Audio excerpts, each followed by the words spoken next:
Looks like he's rubbed stuff on his finger and then rubbed it on the drawing. Would be a good film too.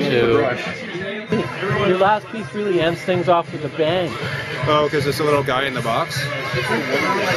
The one that's right here by the door. Right. Oh, it's a bunch of guys together. Yeah. Oh, okay. I didn't even, yeah, okay. It seems to be the most exact kind of precious object in there.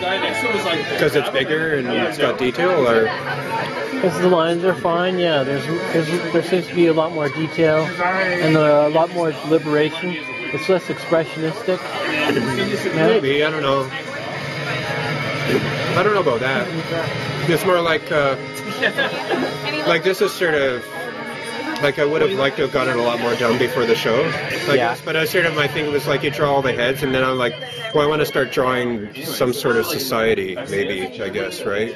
And so I don't really know how to do that without being corny, so I'll just like stick 5 figures in one piece of paper. And then, you know, some sort of society is going to happen when you have 5 figures at once, right? You know, like some sort of social thing is going to happen.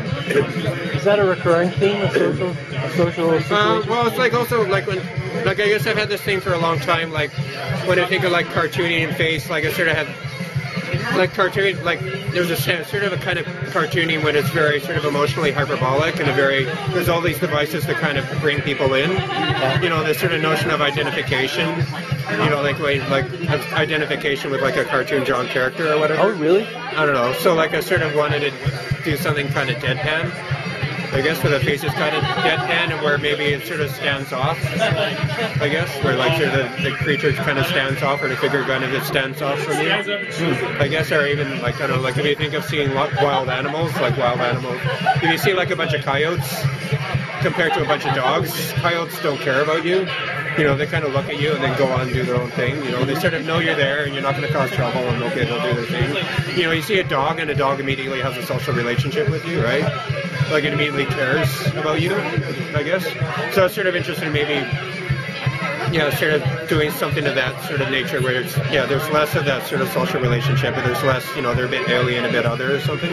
So I've been doing that for a while, like just doing these kind of figures in the woods or whatever, or sort of creatures in the woods. And that's now, so I just thought, well, maybe I'll try and do some sort of society, right? Like, as something else to do. Wow. Okay, yeah. That's my favorite comment, really. How long? Really? Okay, interviewer number 2. How long have you been sleeping with baboons? That's a good question. Yeah. I wanted to ask that, but... Yeah, you'd have to ask the baboon. They have better memories than I do. Those questions you always get lame answers for. My wit's not that good.